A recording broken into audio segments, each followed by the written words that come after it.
योग एक दिन की चीज़ नहीं है। इतना था मेडिसिन की आज खाई डिस्प्रिन और ठीक हो गया। आजकल चलता है ना कि ये आसनास करिए और आप ठीक हो जाएंगे, आपका ये ठीक हो जाएगा, आपका वो ठीक। आप एक दिन करेंगे कुछ नहीं होगा। यदि आपके प्रोफेशन में झूठ बहुत इन्वॉल्व है, यू आर अ लॉयर और आपको बहुत झूठ बोलना पड़ता है, यम नियम हमें सिखाता है हमारे वैल्यूज़, हमें सत्य बोलना, अहिंसा से चलना, तो वो चीज़ वहाँ पे स्टॉप हो जाती है। तो क्या आप ये बोल रही हैं कि एक लॉयर को मेडिटेशन नहीं करना चाहिए? कि लाइफ धीरे धीरे टफ होती ही जा रही है, कि स्ट्रेस हो रही है, नींद नहीं आ रही है, फिजिकल स्ट्रेंथ नहीं है, माइंड पर कंट्रोल नहीं है। और यदि हम बच्चों को इतनी कम एज से उनको योग प्रैक्टिस कराते हैं तो वो ये जो डे टू डे लाइफ में जो चैलेंजेस हैं उनको बहुत कामली हैंडल करना बचपन से ही सीख जाएंगे। आपने कुत्तों को देखा होगा तो कितनी जल्दी जल्दी सांस लेते हैं और उनकी एज क्या होती है। ऐसे कछुआ जो होता है वो बहुत धीरे सांस लेता है, बहुत धीरे सांस, और उसकी एज 100+ हो जाती है। तो आप जितना आपका सांस स्लो होगा, जितना सटल होगा, जितना सूक्ष्म होगा, धीरे धीरे धीरे धीरे आपकी एज भी उसके हिसाब से बढ़ती जाती है। जैसे कि आपने बोला कि मेडिटेशन करने से बहुत हायर स्टेज पे पहुंच जाते हैं, तो क्या घर वालों को चिंता होनी चाहिए कि हमको छोड़ छाड़ के भाग जाएगा ये इंसान? एक्चुअली आज के टाइम में ऐसा कोई करता नहीं है, लेकिन हाँ,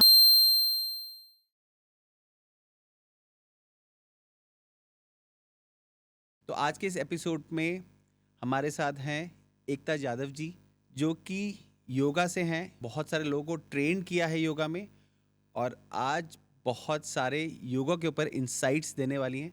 तो कैसी हैं एकता जी और क्या अच्छा चल रहा है? मैं बहुत अच्छी हूँ और अभी अच्छा चल रहा है सब कुछ, मेरी प्रैक्टिसेस चल रही हैं। मैं जैसे कि आपने बताया कि एकता जी आज बहुत सारे इंसाइट्स देने वाली हैं, तो हाँ, मैं I will try my best कि मैंने जो मेरी ये जो जर्नी है फ्रॉम 2015, मैं उससे जितना भी मैंने अभी तक एक्वायर्ड किया है, जितना भी मेरा नॉलेज है, मैं आपके साथ शेयर करूँगी। मुझे ऐसा लगता है योगा एक बहुत बड़ा मिथ है कि ये एक्सरसाइज का फॉर्म है। योगा ये एक्चुअली मिथ है कि योगा इज़ अ एक्सरसाइज। कोई भी आता है तो उसके फ्रेंड्स उसको यही बोलेंगे, अच्छा योग क्लास जा रही है, अच्छा पतली होने जा रही है, पतली हो गई, वेट लॉस हो गया। मतलब पर्पस लोगों को आज तक, अभी तक नॉर्मली थोड़े समय पहले तक, अब तो थोड़ी अवेयरनेस आ गई है, लोगों का पर्पस यही था, योग मीन्स एक्सरसाइज। योग करने जा रहे हैं मतलब हम पतले होने जा रहे हैं, होना चाहिए। बट एक्चुअली योग का जो पर्पस है वो है ही नहीं, it is just a by product. वो उसका बाय प्रोडक्ट है कि आप उसके थ्रू पतले भी हो जाएंगे, उसके थ्रू आप फिट हो जाएंगे, आप टोन हो जाएंगे, आपकी स्ट्रेंथ आ जाएगी, फ्लेक्सिबिलिटी आ जाएगी। These all are by product. Actually उसका पर्पस है मेंटल, आपकी मेंटल ग्रोथ, आपकी मेंटल पीस। जो कि पहले जो योग सूत्र जो हुआ वो उसका पर्पस था, योग का जो योग दर्शन है उसका पर्पस है मोक्ष की प्राप्ति। आज के टाइम में तो हम मोक्ष तक नहीं जाते, हमारा पर्पस वो नहीं है। लेकिन आज के टाइम में हमारा पर्पस क्या है कि ये जो हमारी बॉडी है ये फिजिकली और मेंटली दोनों तरह पूरी तरह फिट हो, ताकि हम ये जो डे टू डे लाइफ के स्ट्रेस और चैलेंजेस हैं उनको बहुत ही कामली डील कर सकें।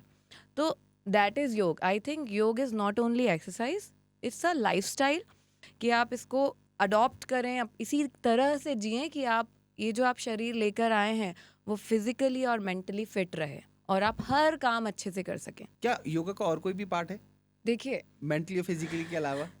हाँ बिल्कुल, स्पिरिचुअल लेवल पर हम अपने आप को ट्रेन कर सकते हैं। एक्चुअली तो योगा स्पिरिचुअल लेवल के लिए ही था।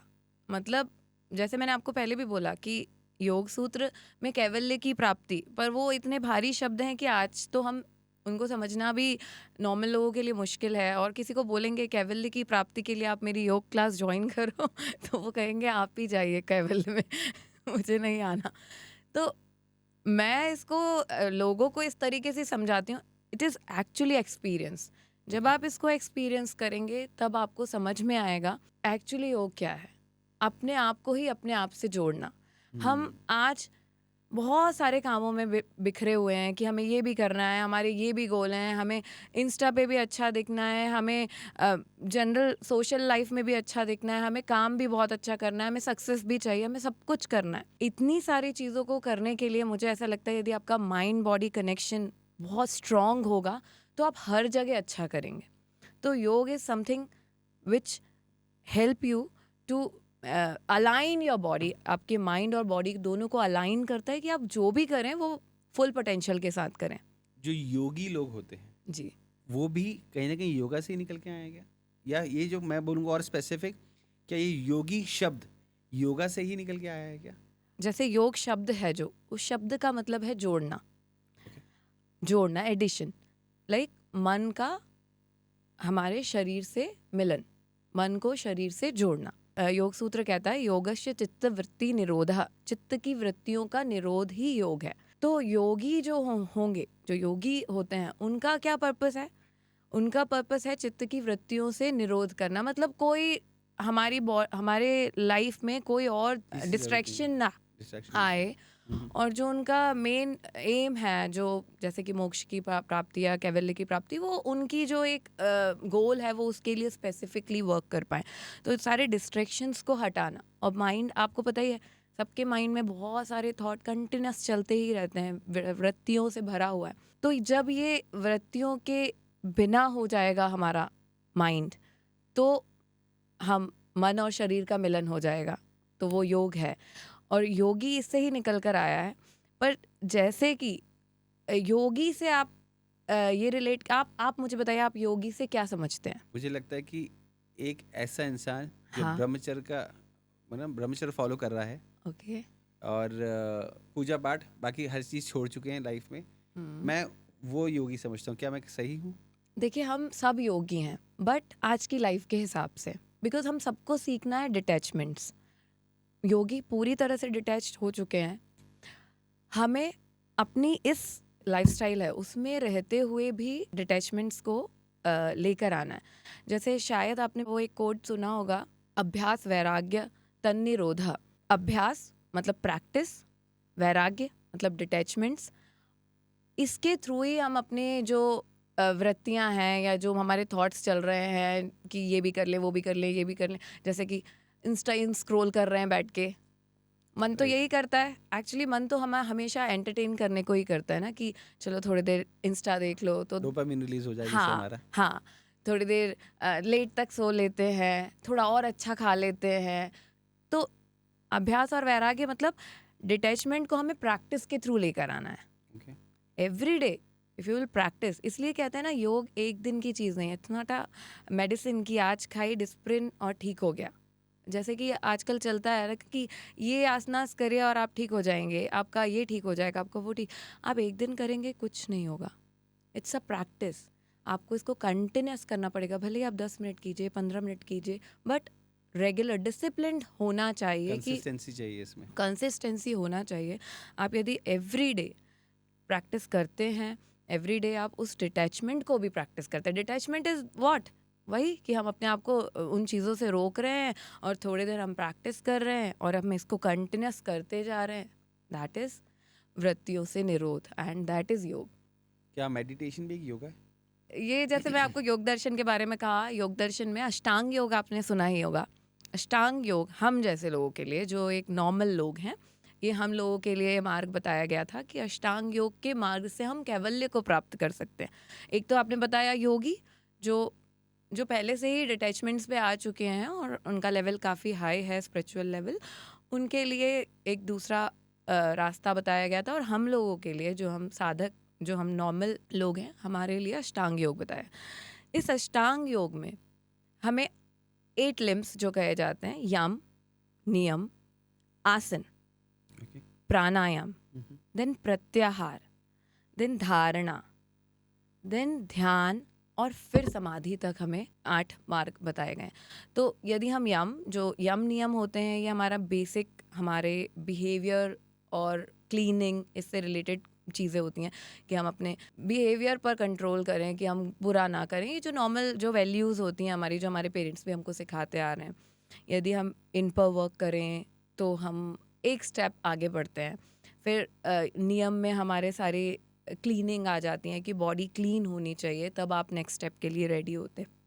थर्ड जो होती है आसन, आसन हमें स्टेबिलिटी देता है कि कोई भी साधना आपको यदि करनी है तो आपको एक फिजिकल स्टेबिलिटी तो चाहिए ना। जैसे आज मुझे यहाँ भी आना था, इस पॉडकास्ट के लिए आना है, यदि मैं फिजिकली फिट नहीं हूँ तो मैं शायद इसको नहीं प्रोसेस कर पाऊँगी। तो फिजिकल स्टेबिलिटी एंड स्ट्रेंथ के लिए आसनास आपके पास होने चाहिए, आसनास की प्रैक्टिस आपको करनी चाहिए. Then pranayama, very important part, control over your breath. Yog पूरी तरह प्राण पर वर्क करता है. जब आप अपनी एनर्जी को कंट्रोल करना सीख जाएं, बहुत अच्छे रिजल्ट्स, मतलब आप अपनी हर एरिया में एक ऑप्टिमल रिजल्ट्स को अचीव कर सकते हैं. तो प्राणायाम के थ्रू हम अपने ब्रेथ पर कंट्रोल ले आते हैं. देन आता है प्रत्याहार. प्रत्याहार मतलब खाना, नहीं इस तरह खाना खाना. नहीं नहीं, प्रत्याहार एक ब्रिज है. ओके. हमने माइंड को कंट्रोल करना सीखा थ्रू आवर ब्रेथ, हमने एनर्जी को कंट्रोल करना सीखा.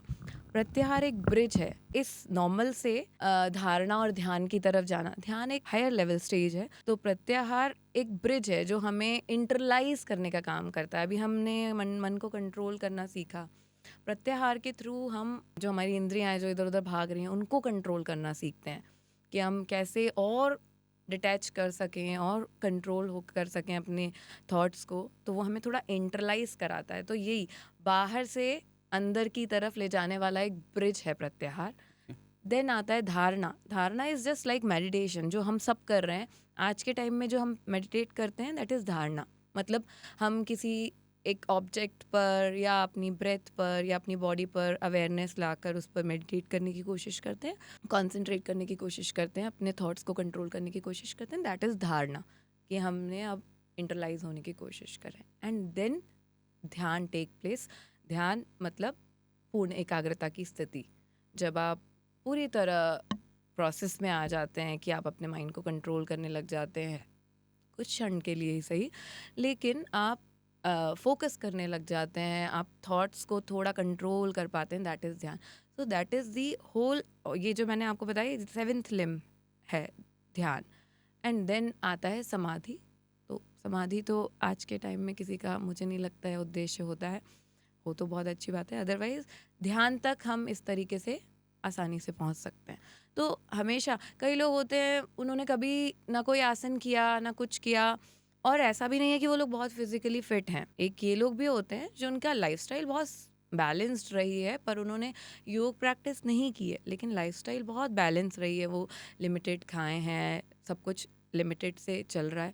तो यदि वो चाहें तो शायद वो लोग ध्यान में मन लगा सकते हैं. लेकिन एक नॉर्मल लोग जिन्होंने ना ही कोई फिटनेस पे ध्यान दिया कभी, ना मन पे कोई कंट्रोल है, और वो कहे नहीं मुझे तो सिर्फ ध्यान करना है, तो उनके लिए बहुत मुश्किल है. उनको ये जो 8 स्टेप्स मैंने आपको बताई हैं, फॉलो करने पड़ेंगे. इनको फॉलो करते हुए आइए, तभी आप ध्यान के मैक्सिमम रिजल्ट्स को अचीव कर पाएंगे. ब्रेथ का जैसे आपने बताया, इतना इम्पोर्टेंस क्यों है योग में? देखिए, ब्रेथ ही है. मन जो है वो वायु के तरह चंचल है, और वायु के साथ हम, आपने देखा ना, मन पर कंट्रोल है, और वायु के साथ हमारा मन जो है वो इधर उधर जाता रहता है. यदि हम अपनी ब्रेथ पर कंट्रोल ले आए तो हम काफ़ी हद तक अपने विचारों पर कंट्रोल करना सीख जाते हैं. Okay. तो इसीलिए ब्रेथ पर हम काफ़ी वर्क करते हैं. और ब्रेथ, आपको पता है ना, हमारा प्राण ही है जो हमारे साथ रहता है एंड तक. जैसे कपाल क्रिया भी होती है तो कहते हैं प्राण चले गए अब, तो एक प्राण ही है जो हमारे साथ रहता है. तो योग पूरी तरह आपकी इस एनर्जी पर, जो प्राणिक एनर्जी है, उस पर वर्क करता है कि हम कैसे अपने प्राण पर अपना कंट्रोल ले आएं और फिर हम अपनी क्षमताओं को बढ़ाएं. बीच में एक टाइम था मेरी लाइफ में जब मैं लाइफ पर्पस ढूंढने की कोशिश कर रहा था अपनी लाइफ में. मैं कोशिश कर रहा था कि मैं ये समझ पाऊँ कि मेरा एग्जिस्टेंस है तो क्यों है. तो मैंने पढ़ा था कि योग इसमें आपकी बहुत हेल्प कर सकता है. जी, एक्चुअली योग का मतलब ही है अपने आप को जानना. आप अपने आप से जब कनेक्ट होंगे तो आप अपने विवेक को समझेंगे. आप अपने विवेक से, जैसे स्वाध्याय होता है, स्वाध्याय is what, just self mining. आप अपने आप को, आप माइनिंग कर पाएंगे कि आपके क्या, आपके गट्स हैं, क्या आपके अंदर आपकी पावर्स हैं, आप क्या अच्छा कर सकते हैं और क्या आपकी वीकनेसेस हैं, और उनको आप कैसे वर्क कर सकते हो. जो क्रिया योग है हमारे योग में, वो भी हम जनरल लोगों के लिए ही है क्रिया योग. तप, स्वाध्याय और ईश्वर प्राणिधान, इन तीनों के माध्यम से हम जो भी हमारा गोल है उसको प्राप्त कर सकते हैं. तप मतलब कर्म, और स्वाध्याय मतलब सेल्फ माइनिंग, और ईश्वर प्राणिधान मतलब ईश्वर का ध्यान। तो इन तीनों की हेल्प से कोई भी एक जनरल इंसान भी अपने पूरे कैलिबर से अपनी फुल पोटेंशियल को यूज़ करके जब तब करेंगे आप, तो आप समझ जाएंगे कि हाँ मेरी ये स्ट्रेंथ है और मैं इन पर वर्क कर सकता हूँ। और आप स्वाध्याय करेंगे तो आपको समझ में आ जाएगा कि हाँ ये मेरी वीकनेसेस हैं और मैं इन पर वर्क कर सकता हूँ टू बिकम मोर बेटर।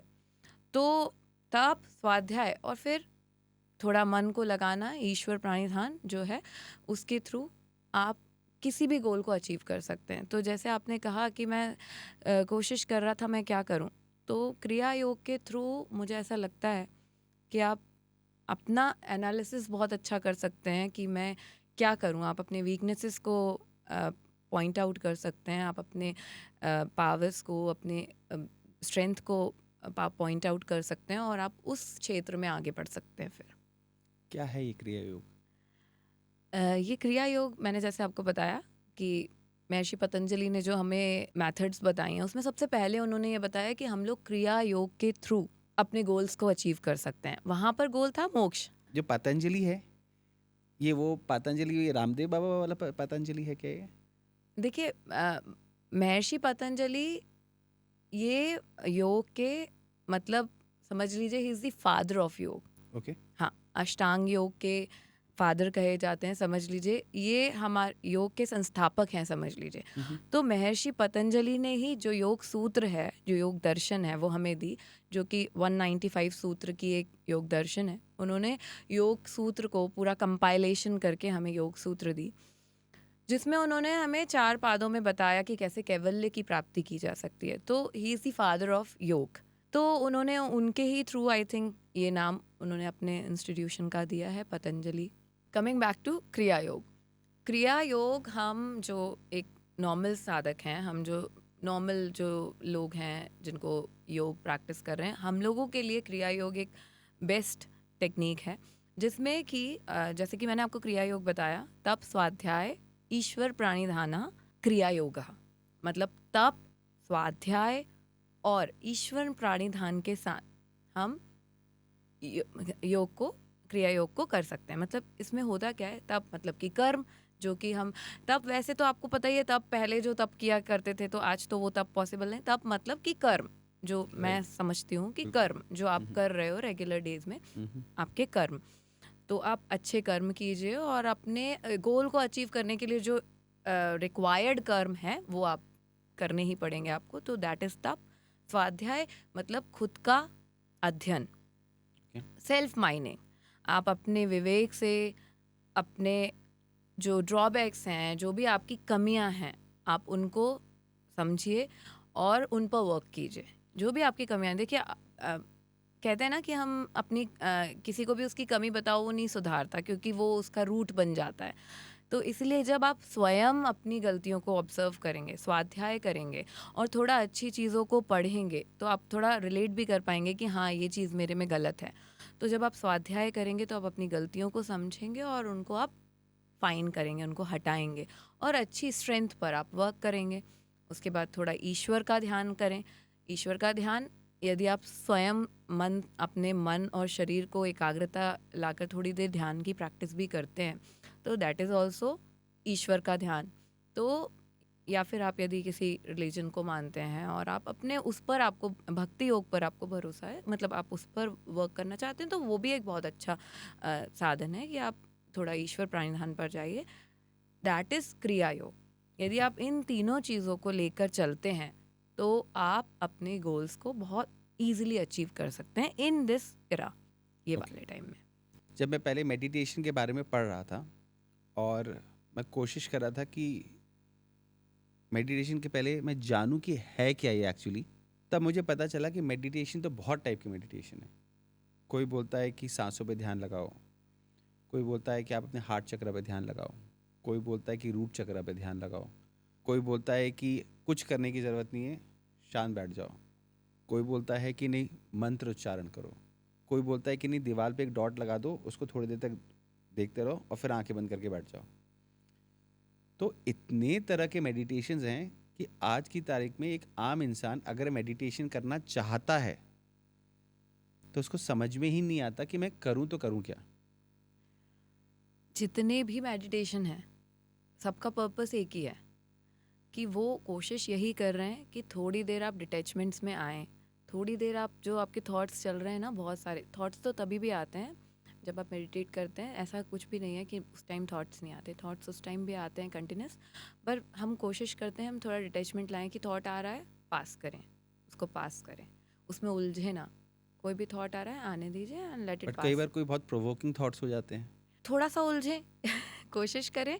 हमारा जैसे मैंने आपको पहले भी बताया, अभ्यास वैराग्य तन निरोधा।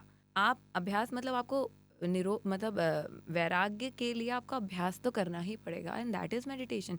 जो हम प्रोसेस कर रहे हैं, वो जो धारणा की प्रोसेस कर रहे हैं हम, उसमें आपको वैराग्य के लिए प्रैक्टिस करते रहना पड़ेगा, प्रैक्टिस करते रहना पड़ेगा डिटैचमेंट के लिए। तो जैसे आपको सांस पर कंट्रोल करने के लिए कहा जा रहा है या किसी डॉट पर देखने के लिए किया जाता है, जब भी आप थोड़ी देर किसी डॉट को देखेंगे, थोड़ी देर के लिए आपका मन उस पर स्थिर होगा, थोड़े थॉट्स कम होंगे। मतलब माइंड को कैसे भी करके हमें वृत्तियों से मुक्त करने की प्रैक्टिस कराई जा रही है। तो वही है, यदि आप गाइडेड की आपको आदत पड़ गई है और आपको गाइडेड से खुद पे आना है, तो आप एक आपको मेहनत तो करनी पड़ेगी। वो जैसे कि मैं बार बार कह रही हूँ, योग का प्रथम सूत्र है अथ योग अनुशासनम। आपको रेगुलर प्रैक्टिस करनी पड़ेगी। तो यदि आप 21 days at least, just for 21 days आप एक जगह पर बैठने की प्रैक्टिस करिए कि मैं भले 5 मिनट 10 मिनट अपने अकेले के साथ बैठूंगी और मैं उस समय कोशिश करूंगी अपनी अवेयरनेस को अपने अंदर लेकर आने की, ना कि बाहर। बाहर तो हम दिन भर ही हैं। मैं कोशिश करूँगी अपने अवेयरनेस को या तो अपने चक्रास पर या तो अपने या यदि आपको मतलब किसी फिजिकल पॉइंट को देखकर या फिजिकल ऑब्जेक्ट को देखकर मेडिटेशन करने की आदत है तो आप उस पर अवेयरनेस लाइए। इंटरनल चक्रास पर यदि आपको आदत है तो किसी चक्र पर फोकस कीजिए। या आपका कोई वीक पॉइंट है, सपोज आपको कोई फियर है या आपको एंग्जाइटी बहुत है, आप हार्ट चक्रा पर फोकस करना चाह रहे हैं, या आपको ऐसा लगता है कि आपको स्टेबिलिटी ही नहीं है आपकी लाइफ में, आप दिन भर फ्लक्चुएट होते रहते हैं, आपको लगता है ये करूँ वो करूँ, आप अपने रूट पर वर्क कीजिए, अपने रूट चक्रा पर वर्क करिए। तो किसी भी एक जगह पर आप अपना ध्यान लगाने की कोशिश कीजिए। थॉट्स आएंगे, आप आने दीजिए, बट आप उस प्रोसेस में लगे रहिए। थोड़े दिन आप उस प्रैक्टिस को करेंगे तो यदि आपने 21 डेज तक भी कर लिया ना, तो एडिक्शन आने लगता है।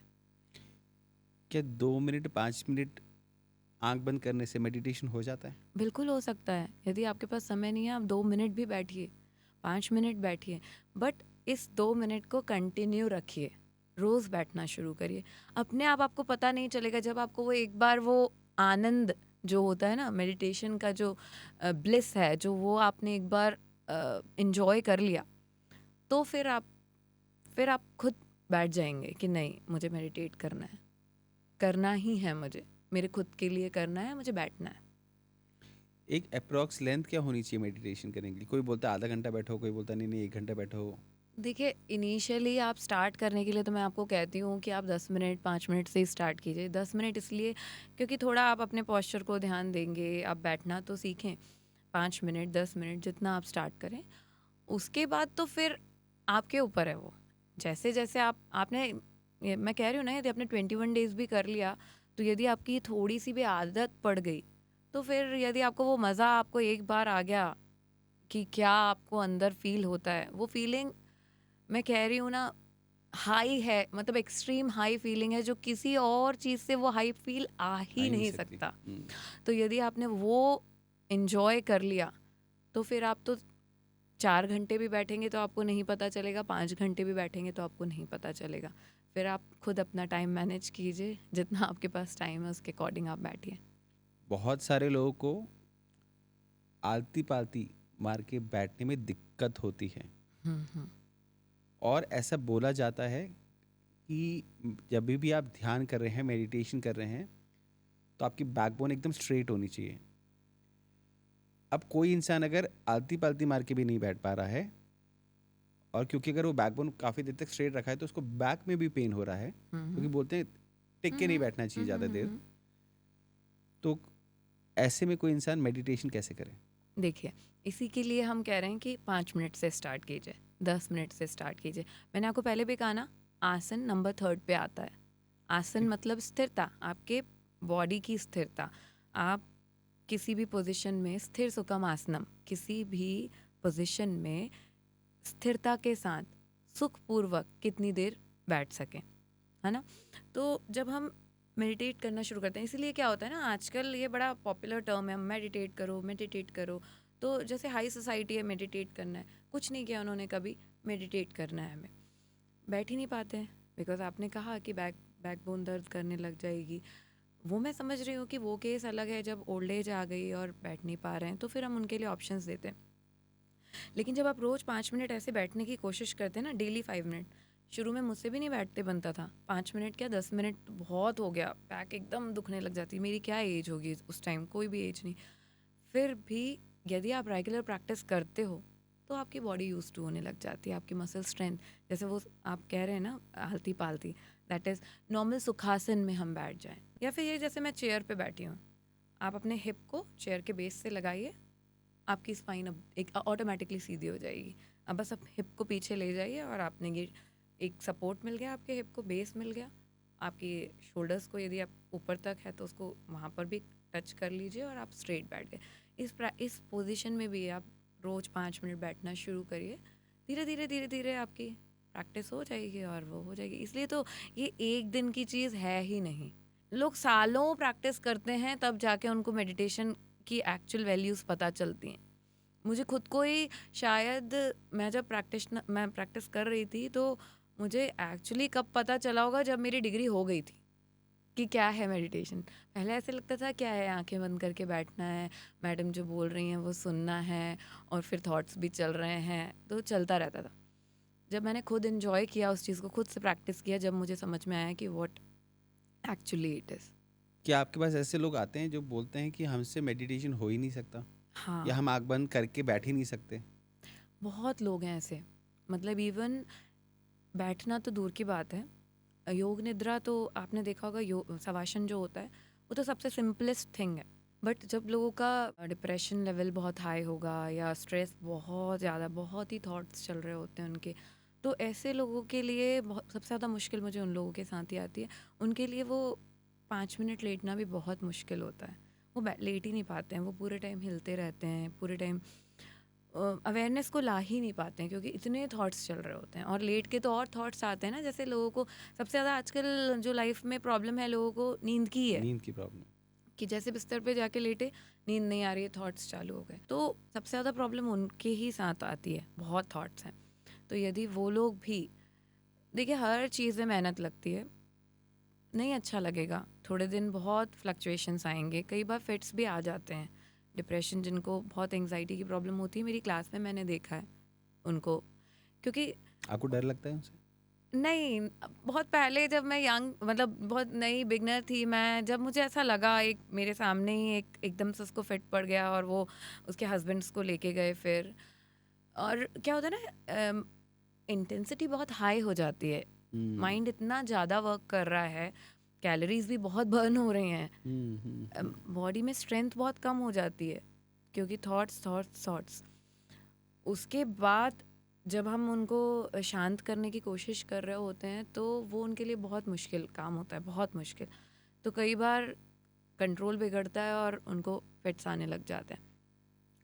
पर मैंने ऐसे भी बाद में स्टूडेंट्स ऐसे भी देखे जिनको ये प्रॉब्लम होती थी शुरू शुरू में, लेकिन धीरे धीरे धीरे धीरे मैंने उनको, मतलब उनको थोड़ा एक मेंटल सपोर्ट की भी बहुत ज़रूरत होती है, उनको थोड़ा हैप्पी फील कराना बहुत ज़रूरी है कि किस चीज़ से वो हैप्पी फील करें। और फिर उनको रोज़ थोड़ा थोड़ा, बहुत ज़्यादा एक्सट्रीम में नहीं कि उनको पहले दिन एकदम पूरा ध्यान की सारी बातें समझा दी, वो कभी नहीं जुड़ पाएंगे उससे, उनको धीरे धीरे लेकर आना होता है और वो लोग अच्छा कर पाते हैं, फिर कोई प्रॉब्लम नहीं होती। कहते हैं कि एक दिन में हमको 60 से 85 हज़ार तक थॉट्स आते हैं, राइट? अब मैं ध्यान में तो बैठ गया हम्म, और बहुत सारे थॉट्स बार बार बार बार बार बार मेरे दिमाग में आते जा रहे हैं, और कई बार तो ऐसे थॉट्स आते हैं जो जो मैंने ज़िंदगी में कभी सोचा नहीं था, जी। You know. तो उन थॉट्स को क्या मुझे कंट्रोल करना चाहिए या सिर्फ देख के छोड़ देना चाहिए? मतलब मैं उस सिचुएशन में कैसे अपने आप को संभालूं?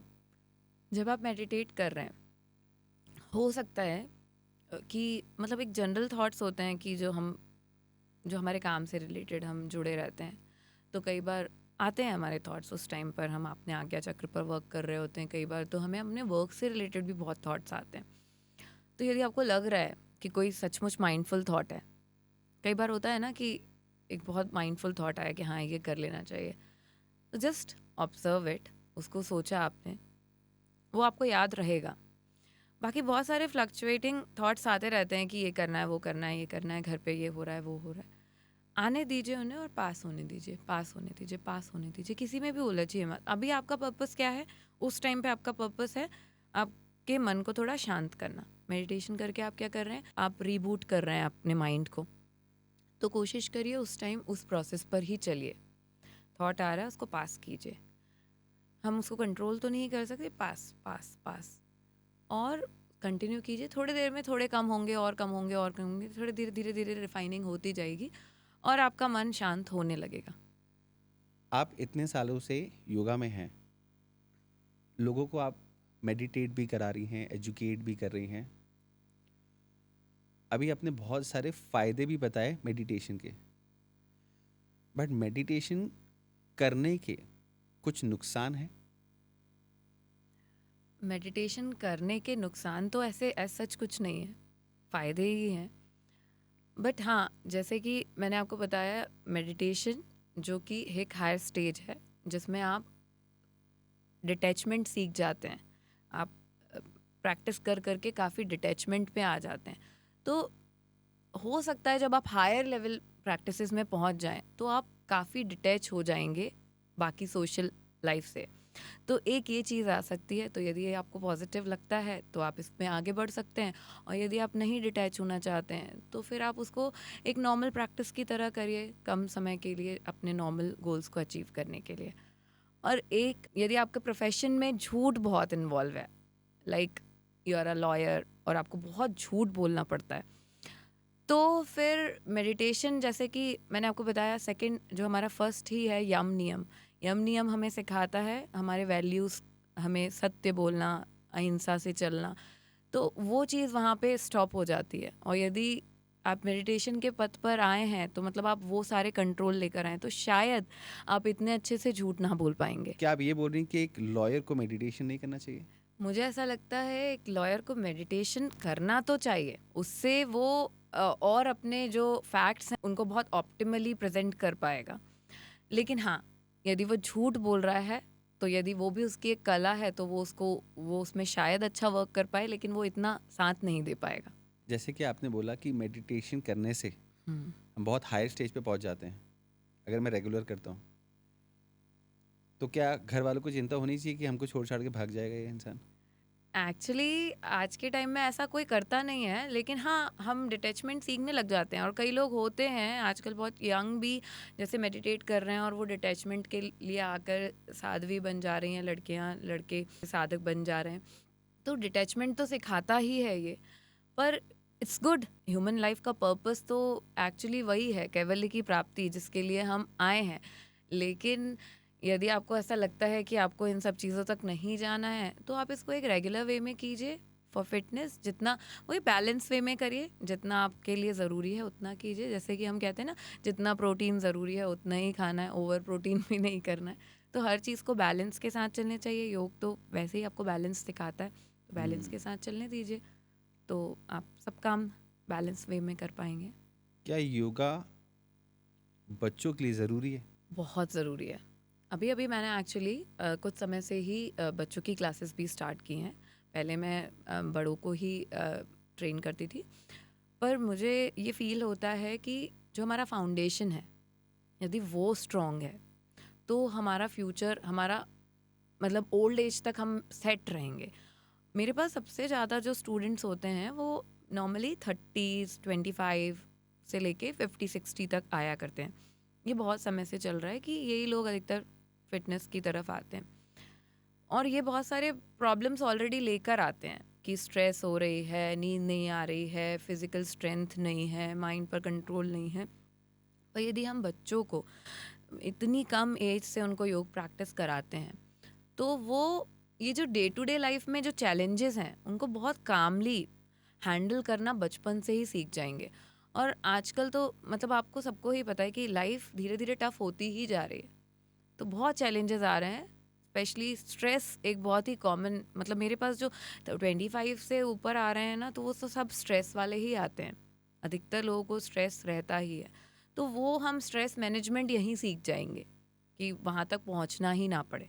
तो मुझे ऐसा लगता है फाउंडेशन में ही योग प्रैक्टिस कराना चाहिए, तो वो फिज़िकली स्ट्रांग रहेंगे, मेंटली स्ट्रांग रहेंगे और अपने अपने फुल ऑप्टिमम आउटपुट के साथ वर्क कर पाएंगे।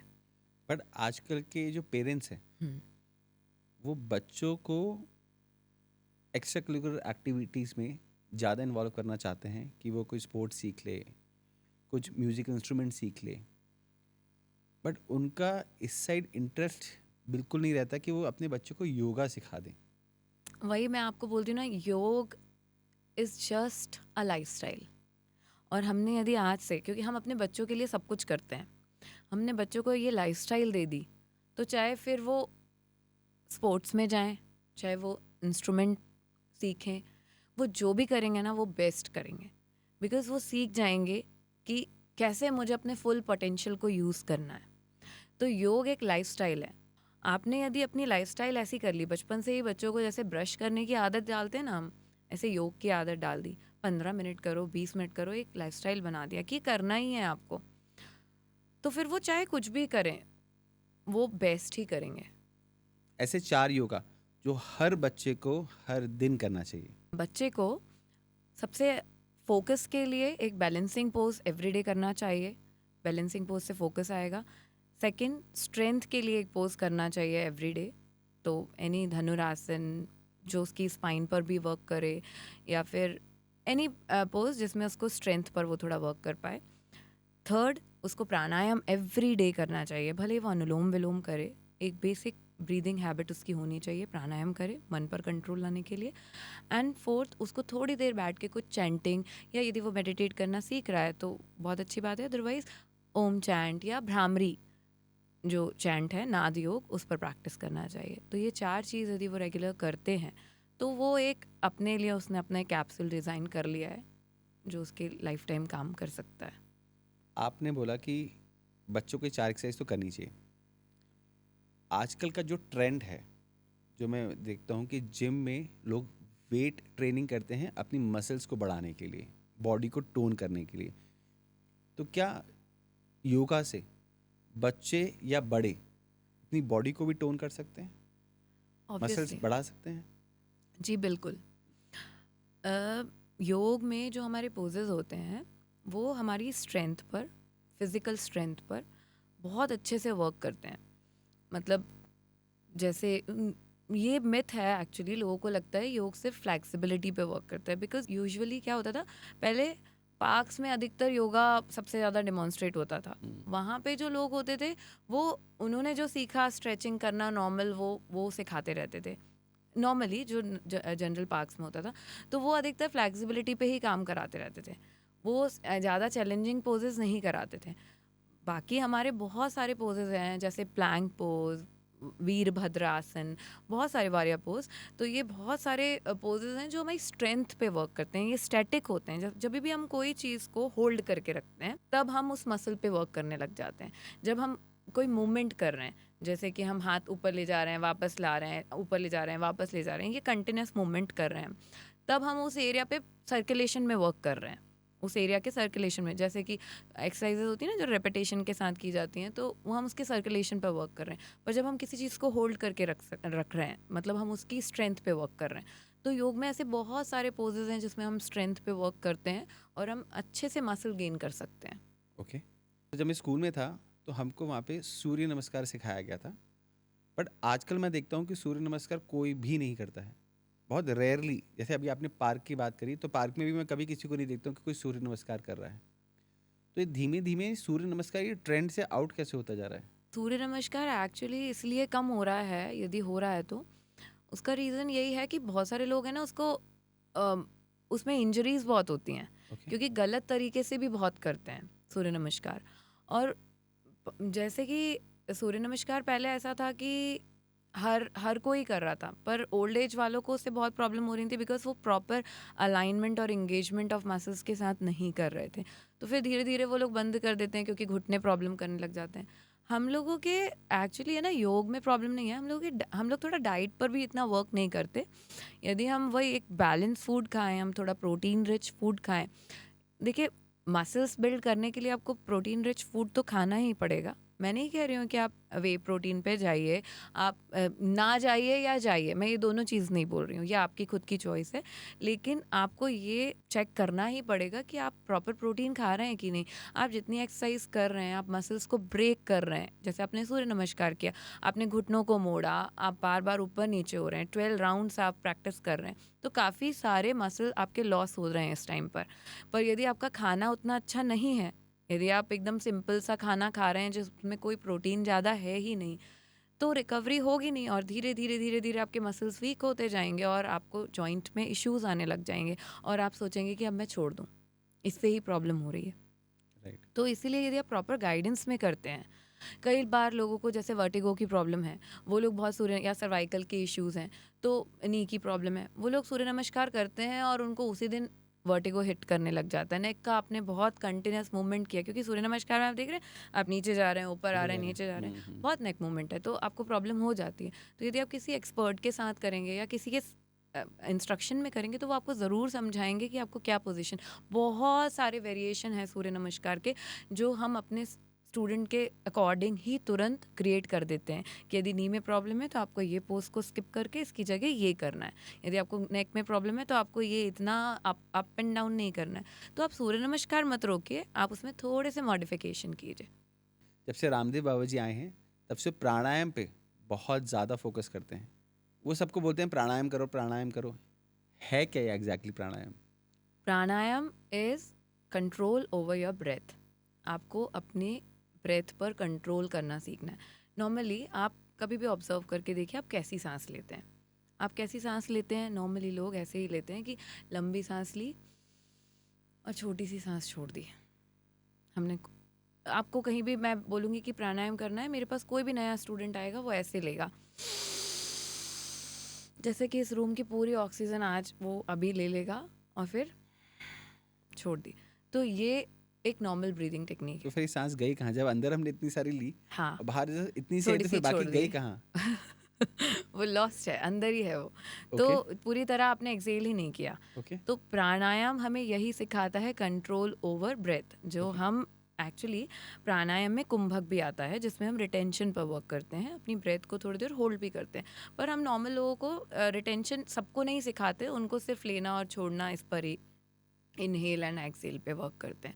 तो इसका एक रेशो होता है जैसे कि 1:2, जिसमें जितने में आपने लिया उसके डबल में आपने छोड़ा, या 1:1 जितने में आपने लिया उसके बराबर में आपने छोड़ा। तो जैसे मैंने आपको बताया, इतना लंबा ले लिया और छोड़ा थोड़ा सा, ये हमारी ब्रेथ सही नहीं है, सुपरफिशियल है काफ़ी।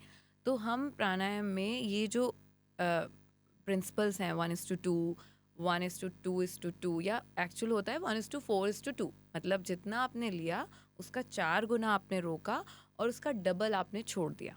ओके हाँ, तो धीरे धीरे प्रैक्टिस से ये 4 गुना तक लाते हैं हम, लेकिन हम उसको कोशिश करते हैं। प्राणायाम का जो प्रिंसिपल है वो यही है कि 1:4:2, इसमें हम ब्रीदिंग को अपनी ट्रेन करते हैं, अपनी ब्रेथ को इस तरीके से ट्रेन करना सीखते हैं। तो वो स्टूडेंट टू स्टूडेंट लोगों के हिसाब से डिपेंड करता है कि किसको किस चीज़ की ज़रूरत है, उसको वैसे कराया जाता है। प्राणायाम में बेसिकली तस्मिन सति श्वास प्रश्वास योगर गति विच्छेद, हम श्वास और प्रश्वास मतलब इनहेल और एक्सेल की जो गति है उसमें विच्छेद, उसमें हम Changes कंट्रोल, लेके आते हैं। हाँ कंट्रोल लेकर आते हैं बस। ओके ऐसा बोला जाता है कि 1 मिनट में अगर आप सिर्फ 6 बार ही ब्रीथ करते हो तो बहुत अच्छा होता है। ऐसा कुछ ये सही है, ये मिथ है ये? जी बिल्कुल, यूजुअली है ना, हम आप यदि ऑब्जर्व करेंगे तो ऐसे आप 12 से 14 बार ब्रेथ कर लेते होंगे शायद कई बार।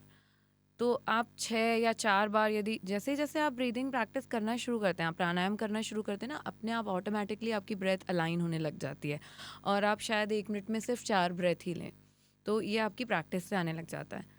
इसका ही वही सबसे अच्छा एग्जाम्पल है, जैसे आपने डॉग कुत्तों को देखा होगा, उतने कितनी जल्दी जल्दी सांस लेते हैं, और उनकी एज क्या होती है, हार्डली 6-7, ज़्यादा से ज़्यादा 10 साल। ऐसे कछुआ जो होता है वो बहुत धीरे सांस लेता है, बहुत धीरे सांस, और उसकी एज होती है 100+ हो जाती है। तो आप जितना आपका श्वास स्लो होगा, जितना सटल होगा, जितना सूक्ष्म होगा, धीरे धीरे धीरे धीरे आपकी एज भी उसके हिसाब से बढ़ती जाती है। क्या योगा किसी को जवान बना सकता है? देखिए, योग से आप हमेशा जवान रह सकते हैं, बिकॉज वो अ, आपको बूढ़ा होने ही नहीं देगा। मुझे लगता है यदि आप मन से जवान है ना, तो आप हमेशा जवान रहेंगे। आपका मन ही है जो आपको बूढ़ा कर देता है, आपका मन ही है जो आपको हमेशा थकाएगा भी, आपका मन ही है जो आपको कमज़ोर बनाएगा। तो यदि आपका मन स्ट्रांग है, आपका मन जवान है, तो आप लाइफ टाइम जवान रह सकते हैं। तो कहते हैं ना, योग से फेस पे आपके ब्यूटी आती है, चार्म आता है, तो वो सब योग के बाय प्रोडक्ट्स हैं। यदि आप योग की प्रैक्टिस करते हैं, आप पॉजिटिव रहते हैं, आपका फेस अच्छा ग्लो करता है, सब कुछ आपको अच्छा ही फील होता है, और आप सबको पॉजिटिवली देखते हैं, तो लोग भी आपको पॉजिटिवली देखते हैं। अभी हमने प्राणायाम की बात करी, ऐसे 4 प्राणायाम जो हमको हर दिन करने चाहिए। प्राणायाम तो मैंने आपको जैसे बताया, प्राणायाम में कुंभक आ जाता है कि उसमें हम रिटेंशन भी करते हैं। पर यदि हम बिना कुंभक के कर रहे हैं, तो मैं लोगों को सबसे पहले कहती हूँ कि जो kapalbhati, that is not a pranayama, that is a क्रिया। वो एक क्रिया होती है, लेकिन प्राण की क्रिया है। तो वो हमारे सिंपैथेटिक नर्वस सिस्टम को स्टिमुलेट करती है, जो हमें थोड़ा एक्टिव करती है। तो मैं स्टार्टिंग में हमेशा सबको कहती हूँ कि आप कपालभाति करो टू गेट एक्टिव। जो प्रेजेंट माइंड प्लेस पे आप आए, वहाँ थोड़ा जो लेथार्जी आपकी है वो चली जाए और आप एक्टिव हो जाओ। तो ये आपको एक करना चाहिए, exhale exhale exhale exhale kapalbhati, आप इससे एक्टिव होंगे। सेकेंड होता है 1:1 ब्रीदिंग, जो कि अंदर बाहर, जितने में लिया उतने में छोड़ा, जितने में आपने सांस ली उतने में छोड़ा। ये आपको एक बैलेंस स्टेट ऑफ माइंड देती है कि आप बैलेंस हो जाते हैं। देन 1:2 ब्रीदिंग, जैसे ओम चैंटिंग है या भ्रामरी है, जिसमें हम लंबा सांस छोड़ते हैं, डबल टाइम तक छोड़ते हैं।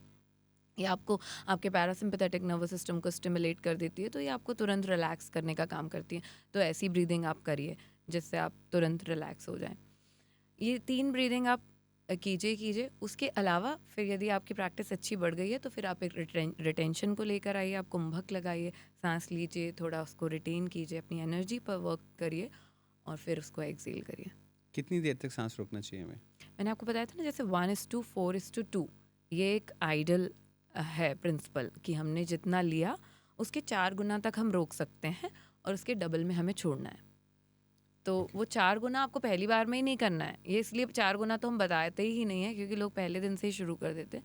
आप उसको 1:1 से स्टार्ट कीजिए, देन 1:1:2 पर जाइए, देन 1:2:2 पर जाइए, ऐसे धीरे धीरे इसको 3-4 तक लेकर आइए।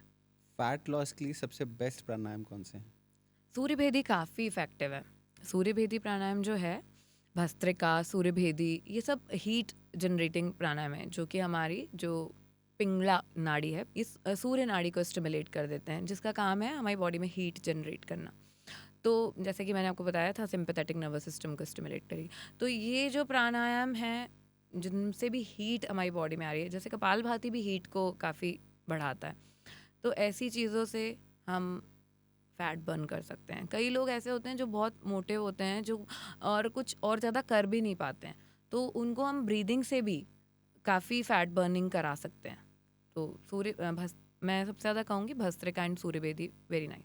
क्या ये जो प्राणायाम है, जिन लोगों को बीपी है, शुगर है, अस्थमा है, उन लोगों को भी हेल्प करता है ये बीमारियों को ख़त्म करने में? बहुत हेल्प करता है। देखिए, ये बिल्कुल कहना गलत है कि आप ये करिए तो आपका ये हो जाएगा, बट मार्केट में तो ये क्लेम चलता है यही आजकल। चलता है। हाँ, वो एक्चुअली उनका कहना गलत नहीं है। मैंने एक बार देखा कि रामदेव बाबा तो ओपन स्टेज पे बोलते हैं कि ये करो तो ये ख़त्म हो जाएगा। हाँ, वो एक्चुअली उनका कहना इस तरीके से गलत नहीं है कि वो उस पर्पस से कह रहे हैं कि आप ये करो तो ठीक हो जाए, पर हम कैसे लेते हैं कि हमने आज किया और ठीक हो जाए, या कल किया, 1 हफ्ते किया, ठीक हो जाए। ये कंटिन्यूस प्रैक्टिस है। जब तक आप इसको कंटिन्यूस नहीं करोगे, कोई फ़र्क आपको नहीं दिखेगा। मैं कह रही हूँ ना, मिनिमम 3 मंथ आपको करना ही चाहिए कोई भी प्रैक्टिस, तभी आपको रिजल्ट दिखेगा उसका। तो जैसे अस्थमा है, आप आज टेस्ट कराइए, और आप 3 महीने प्राणायाम करिए, 1 महीने भी करेंगे, 2 महीने करिए, 3 महीने करिए, फिर आप टेस्ट कराइए अपने लंग कैपेसिटी का, आपको चेंजेस 100% मिलेंगे, मिलेंगे ही मिलेंगे, लेकिन आपको उसको रेगुलर करना पड़ेगा। तो मैंने देखा कि अस्थमा लोगों को बहुत ज़्यादा होता है आजकल।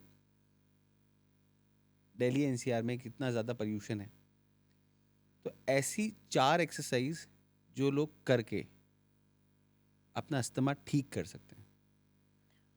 अस्थमा में सबसे इफेक्टिव है, मतलब आप चेस्ट ओपनिंग आसनास करें।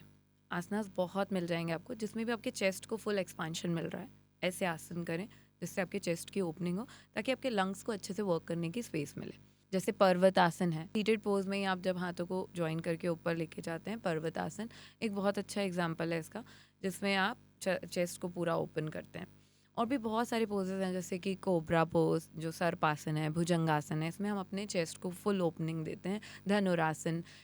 ऐसे पोजेज आप करेंगे तो आपको काफ़ी हेल्प इनमें करेंगे। से इजी कौन सा है? कोबरा काफ़ी इजी है, पर्वतासन सबसे इजी है, वो कोई भी कर सकता है, मतलब बैठे बैठे ही कर सकते हैं। ठीक है। तो पर्वतासन जो सीटेड पोज में पर्वतासन है, वो हर कोई कर सकता है, बहुत सिंपल सा पोज है, वो आप कर सकते हैं। फिर भुजंगासन, वो भी बहुत सिंपल है, आप वो कर सकते हैं, तो वो आप रेगुलर प्रैक्टिस में डाल लीजिए, चेस्ट ओपनर है अच्छा। ब्रीदिंग जो होता है अस्थमा में, तो वो उसका बहुत अच्छा रोल होता है। तो यदि आपको कफ बहुत ज़्यादा रहता है तो आप सूर्य भेदी प्राणायाम या भस्त्रिका, कपालभाति आप रेगुलर प्रैक्टिस कर सकते हैं। ये आपको काफ़ी हीट आपकी बॉडी में जनरेट करेगा और लंग्स को भी फुल एक्सपांशन देता है, और कफ भी हटाता है। कफ भी हटाता है। साथ में आप अनुलोम विलोम एक प्रैक्टिस में और इंक्लूड कर लीजिए। अनुलोम विलोम क्या करेगा, आपको मेंटली काफ़ी शांत करेगा। अस्थमा का एक रीज़न स्ट्रेस भी बहुत बड़ा रीज़न होता है, कि आजकल जो एकदम से अस्थमा अटैक करता है ना लोगों को, वो स्ट्रेस के कारण बहुत हो जाता है। क्योंकि यदि आपके लंग्स थोड़े भी वीक हैं और आपको स्ट्रेस अटैक हुआ है, तो वो आपके लंग्स पर ही आ गया। तो इसलिए आप स्ट्रेस को कंट्रोल करने के लिए आप अनुलोम विलोम रेगुलर प्रैक्टिस करिए। इतना भी आप करते हैं तो आपके लिए काफ़ी है। अगर कोई इंसान बीपी शुगर को मेंटेन करना चाहता है योगा से, तो कौन कौन सी बेस्ट एक्सरसाइज है योगा में? देखिए, यदि आप हाई बीपी के पेशेंट हैं तो फिर आपको बहुत रिगरस काइंड ऑफ एक्सरसाइजेस या आसनास नहीं प्रैक्टिस करने हैं जिससे एकदम से आपका बीपी शूट हो जाए।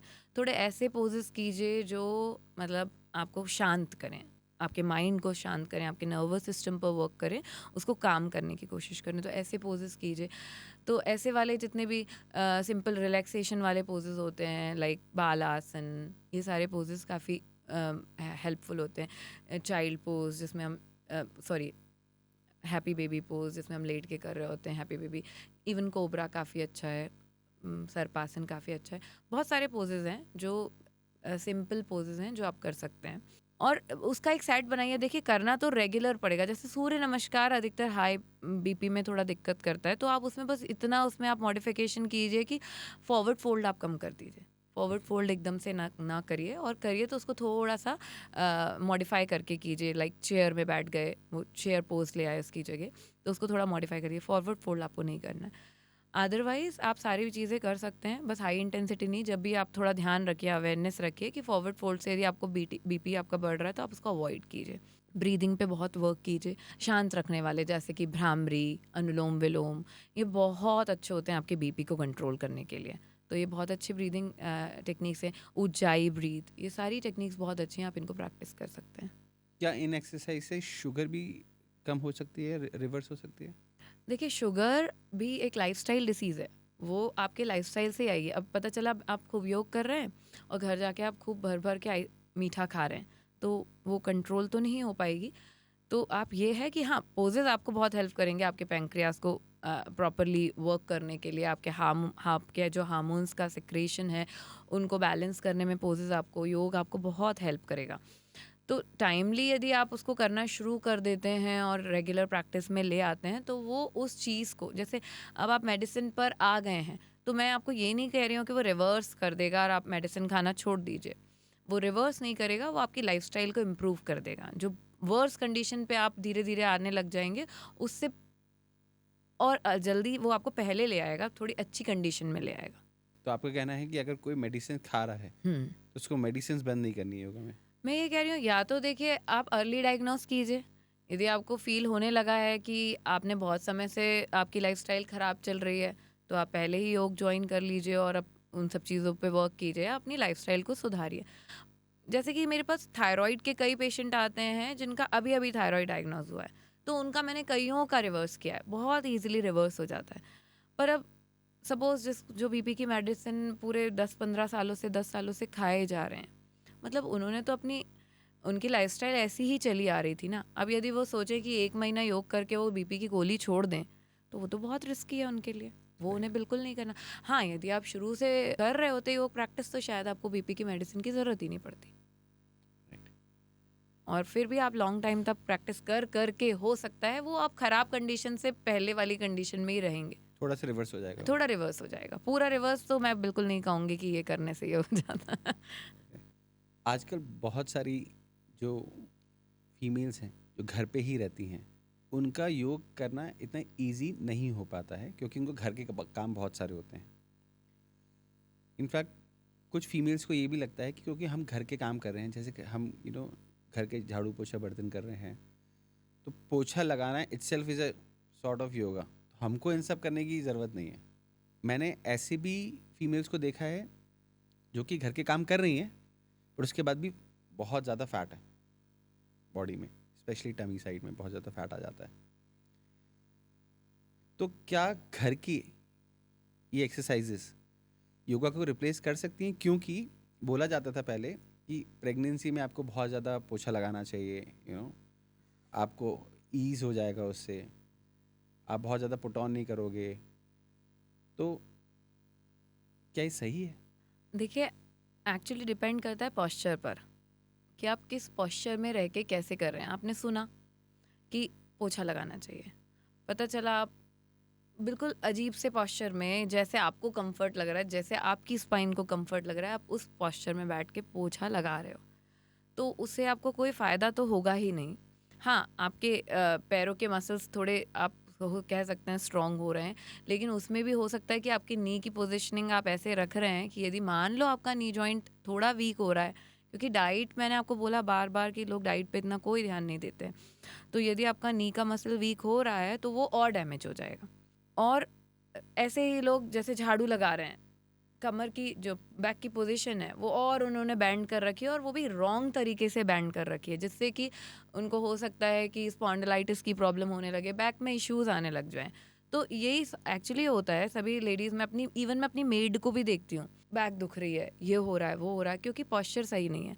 तो यदि हम कहें कि वो एक्सरसाइज उसके कंपैरिजन, यदि आप पहले के लोगों का क्या होता था, उनका पॉस्चर सही ही रहता था, क्योंकि वो गैजेट फ्रेंडली थे ही नहीं कि वो ऐसे बैठ के कुछ कर रहे हों, वो ऐसे कर रहे हों, वो उनका पोस्चर थोड़ा सही ही रहता था। वो नीचे सोते थे, ज़मीन पे सोते थे, नीचे सीधे बैठते थे, घूमते भी ऐसे थे, तो पोस्चर वैसा रहता था। तो वो उसके अकॉर्डिंग यदि काम करते थे तो वो सही पोस्चर में करते भी होंगे, मैं ऐसा समझती हूँ। पर आज के टाइम में ना, हम कुछ भी पोस्चर में, मैं इवन लोगों को वॉक करते देखती हूँ ना, तो वो वॉक भी गलत पोस्चर में कर रहे होते हैं, ऐसे गर्दन झुका लेते हैं और ऐसे चलते रहते हैं। थोड़े दिनों में उनको स्पॉन्डिलाइटिस की प्रॉब्लम हो जाती है, या फिर उनको वर्टिगो होने लग जाता है। तो उनको तो लगता है हम तो बहुत अच्छा काम कर रहे थे, हम तो वॉक कर रहे थे, इससे अच्छा क्या हो सकता है, डॉक्टर ने कहा है। पर क्यों हो गया? क्योंकि आपकी पॉस्चर गलत था। तो यदि आप किसी इंस्ट्रक्टर के थ्रू कभी कोई चीज़ सीखते हैं और करते हैं, तो वो आपको प्रॉपर पॉस्चर पहले बताएगा। आपका पॉस्चर सही होना बहुत ज़रूरी है। फिर आप भले ही आप उसको अपने घर के जो काम है डेली रूटीन के कामों में, आप फिर उन पॉस्चर के साथ यदि आप वो काम करते हैं ना, तो आप उसमें भी उसको यूटिलाइज कर सकते हैं। मैं पोछा लगाऊंगी तो मैं प्रॉपर गार्लैंड पोज में बैठूंगी, मालासन में बैठूंगी, और फिर मैं काम करूंगी, ताकि मेरे को मेरी जो पॉस्चर है वो मुझे स्ट्रेंथ दे, उससे मुझे कुछ तो फ़ायदा हो। मैं झाड़ू लगाऊंगी तो मैं कोशिश करूंगी कि मेरा पॉस्चर सही हो और झाड़ू का काम भी हो जाए और मेरी एक्सरसाइज भी हो जाए। तो ये बहुत अवेयरनेस बहुत ज़रूरी है, और उसके लिए आपको चाहिए कि आप किसी से प्रॉपरली ट्रेन हो, पहले आप उन चीज़ों को सीखें और फिर आप उनको यूज़ करें। हम लोग की जनरेशन में मेल्स को लगता है कि योगा से बेटर है जिम जाना। हाँ, ये एक्चुअली ये मेल्स का है। मैं पिछले 7 इयर्स से स्टूडियो रन कर रही हूँ। मेरे हर बैच में हार्डली 2 मेल, 3 मेल, ज़्यादा से ज़्यादा ऐसे ही होते हैं। बाकी सब फीमेल्स ही होती हैं। उसका रीज़न यही है, लड़कों को लगता है कि योगा तो लेडीज़ के लिए बना है, फ्लेक्सिबिलिटी पे वर्क करता है, सॉफ्ट लोगों के लिए होता है, ये तो सिर्फ लेडीज़ के लिए है। हम तो जिम जाएंगे, हमें वेट ट्रेनिंग करनी है, हमें बॉडी बिल्ड करनी है, ये लड़कों का काम है।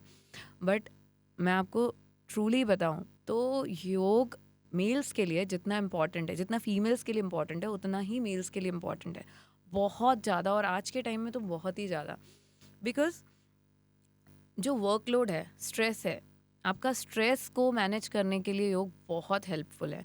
मेरे यहाँ जितने भी मेल स्टूडेंट आते हैं, मैं जब उनको देखती हूँ ना आफ्टर द सेशन, जब वो सेशन एंड होता है, वो एकदम फ्री और लाइट फील करते हैं। मतलब मेल बिल्कुल गैप नहीं करते, वो रेगुलर आते हैं, बिकॉज उनको पता है वहाँ से उनको जो हीलिंग है वो उनकी वहीं हो रही है, तो उनको स्ट्रेस से रिलीज़ हो जाता है। बाकी बॉडी पे तो बहुत अच्छा वर्क कर रहा है, फ्लैक्सिबिलिटी की तो चाहिए ही है। पॉस्चर तो सभी का ख़राब हो रहा है, आज तो हर कोई परेशान है अपने पॉस्चर से, तो आपका पॉस्चर सुधरता है योग करने से, फ्लैक्सिबिलिटी आएगी, स्ट्रेंथ आती है, बहुत स्ट्रेंथ आती है। मतलब इतने अच्छे अच्छे पोजेस हैं हमारे कि यदि आप प्रॉपरली किसी, मैं आपको बार बार कहूँगी, यदि आप किसी इंस्ट्रक्टर के थ्रू करते हैं तो वो आपको, यदि अच्छा इंस्ट्रक्टर है तो वो आपको ट्रेन करेगा कि कैसे आपको, आप बॉडी भी बिल्ड कर सकते हैं थ्रू योग, आप मसल गेन कर सकते हैं। प्रॉपर डाइट लीजिए, प्रॉपर आसनास कीजिए, तो आप स्ट्रेंथ और मसल गेन कर सकते हैं।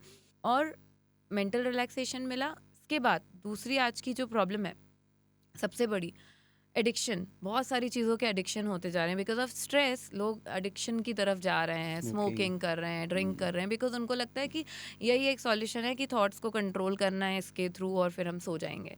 बट वो कोई स्लीप नहीं है। यदि आप रेगुलर योग प्रैक्टिस करते हैं तो आप देखिए आपकी नींद में क्या चेंजेस आते हैं। इतने चेंजेस आते हैं नींद में कि फिर आप थॉटलेस होके सोना सीख जाते हैं। आपको माइंड को इतना शांत कर देता है वो। तीसरी चीज़, एक आज के टाइम पे बहुत ज़्यादा प्रॉब्लम है रिप्रोडक्टिव सिस्टम की।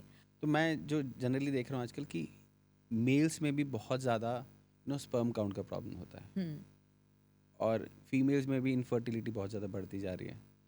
तो ये भी क्या सही किया जा सकता है?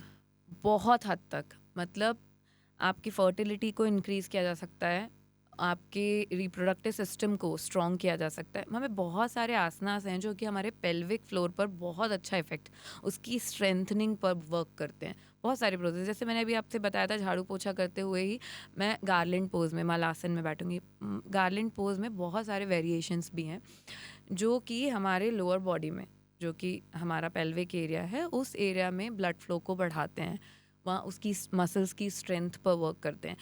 ब्लड फ्लो यदि आपका जिस भी एरिया में अच्छा होगा, उसकी फंक्शनिंग धीरे धीरे बढ़ती जाएगी। उसकी अंदर इंटरनल फ्लेक्सिबिलिटी यदि है उस ऑर्गन की, तो वो अच्छा वर्क करेगा, ऑप्टिमल वर्क करेगा। उसके पास स्पेस है तो वो ऑप्टिमल वर्क करेगा। तो यदि हम योग के थ्रू हमारे पेल्विक फ्लोर पर अच्छे से वर्क करते हैं, हम हिप ओपनिंग वाले आसनास करते हैं जिससे हम स्ट्रेस को भी रिलीज़ करते हैं, इमोशंस को रिलीज़ करते हैं अपनी बॉडी से, तो हम अपने हार्मोन्स पर अच्छा वर्क कर पाते हैं। हमारे हार्मोन्स सही सेक्रेट होंगे तो अपने आप ही बॉडी का बैलेंस सही होगा, तो सारी चीज़ें अपने आप सच अच्छी तरह से फंक्शन करने लग जाएंगी। तो बहुत हेल्प करता है ये योग हमारे रिप्रोडक्टिव सिस्टम पर वर्क करने के लिए।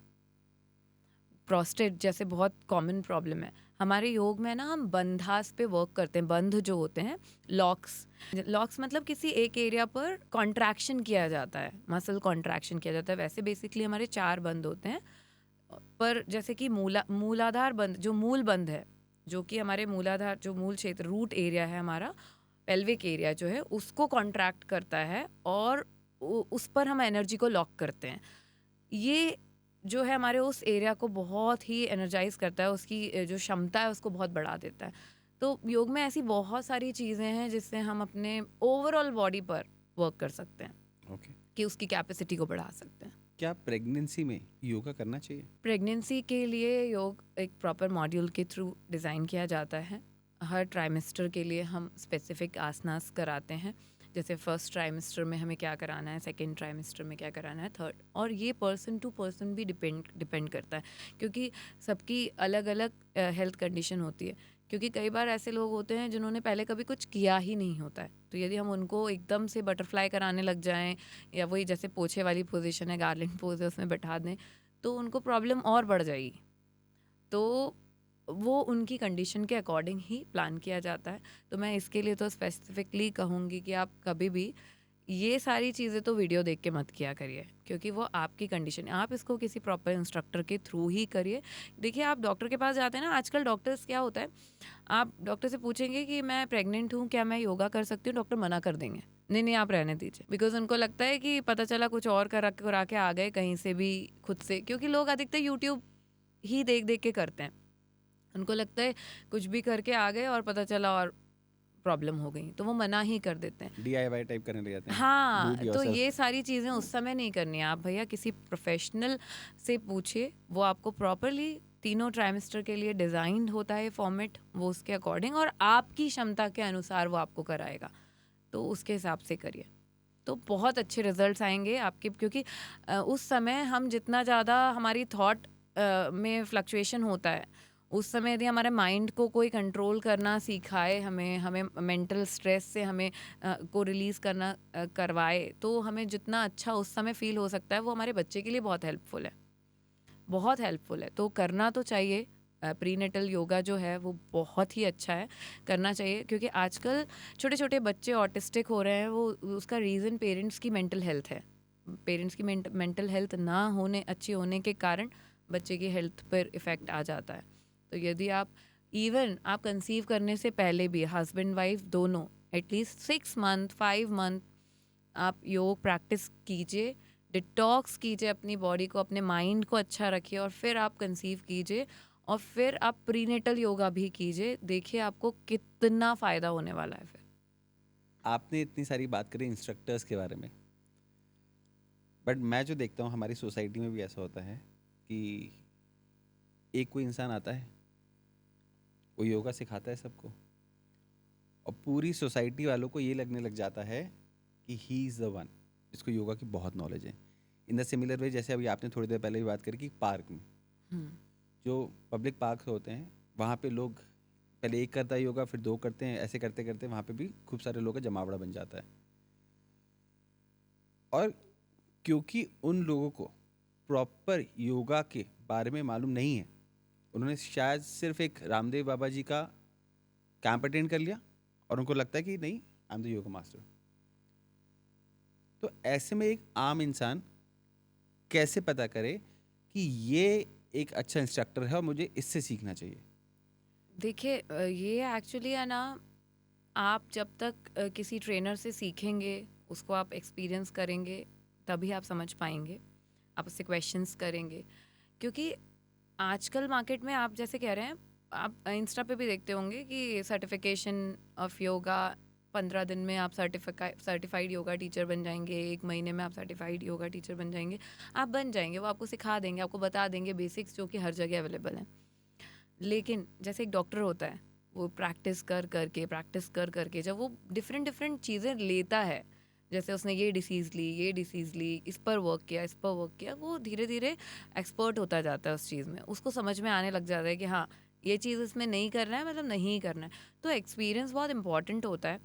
और एक्सपीरियंस भी ये भी नहीं कहूँगी मैं कि बस आप बस बूढ़े होते जा रहे हो, मैंने तो एक बार योगा कर लिया था। प्रैक्टिस करना बहुत ज़रूरी है। आप जितना प्रैक्टिस करेंगे, रेगुलर प्रैक्टिस करेंगे, आप उस चीज़ में मास्टर होते जाते हैं। तो आप अपना टीचर ऐसा ही चुनिए जो बहुत प्रैक्टिस में है, जिसकी जो कंटिन्यूस प्रैक्टिस में है, जो वर्क करता है अपने नॉलेज को बढ़ाने के लिए। तो ऐसे इंस्ट्रक्टर को चूज़ कीजिए, ऐसे इंस्ट्रक्टर को मत चूज़ कीजिए जो जिन्होंने जो यूट्यूब से देखा और आके, देखिए यूट्यूब से सब देख रहे हैं, मैं भी देख रही हूँ, आज मैं भी, मुझे कुछ अच्छी चीज़ मिलती है, मैं क्यों नहीं सीखूंगी, सीखना ही चाहिए। पर यदि आपके पास नॉलेज है तो आप उसको उस प्रॉपर वे में सीखेंगे कि हाँ इसका ये, और जिसको नॉलेज नहीं है वो उसको बस देखेगा और वो आपको करा देगा, ये करो, ये एक्सरसाइज करो, क्रंचेस करो, मतलब सबको ही कराते हैं आपको, क्रंचेस करो। आपके क्रंचेस करने से आपके स्टूडेंट का नेक चला जाएगा, कल को पता चला उस स्टूडेंट की कैपेसिटी ही नहीं थी, उसकी नेक में प्रॉब्लम थी, उसको वर्टिगो था, आपने उसको जोर जोर से गर्दन हिलवा दी, उसको लोअर बैक में लंबर रीजन में प्रॉब्लम थी और आपने उसको खूब फॉरवर्ड फोल्ड करा दिया। तो ये सब चीज़ें प्रैक्टिस से आती हैं। जब आप रेगुलर वे में प्रैक्टिस कर रहे होते तो आपको हर चीज़ का नॉलेज होते जाता है, और आपको साथ में स्टडी करनी है, स्वाध्याय करना ही है। तो ये बहुत ज़रूरी चीज़ें हैं, तो इन सब चीज़ों का ध्यान रख के ही आपको इंस्ट्रक्टर चुनना चाहिए। ऐसी कोई डिसीज़ या मिराकल जो आपने लाइफ में सॉल्व करी हो लोगों के बीच? देखिए मैं अभी अभी जैसे मैंने ना अभी नवंबर में मेरे 7th ईयर कंप्लीट हुए हैं। उस दिन काफ़ी मुझे भी नहीं पता होता है कई बार, क्योंकि मैं तो बस अपना सिखाने का काम करती ही जा रही हूँ।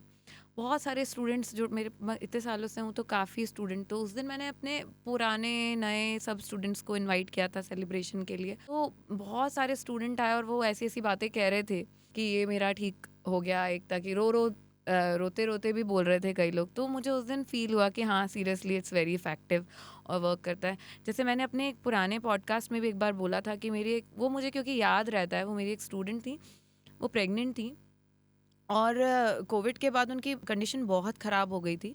उनको नींद ही नहीं आती थी, बिल्कुल नींद नहीं आती थी। पूरी रात वो जागती रहती थी, वॉक करती रहती थी। और जब वो एक 45 मिनट का सेशन मेरे साथ होता था, वो बस उनको ऐसा लगता था बस वो पूरे दिन उसका ही इंतज़ार करती थी।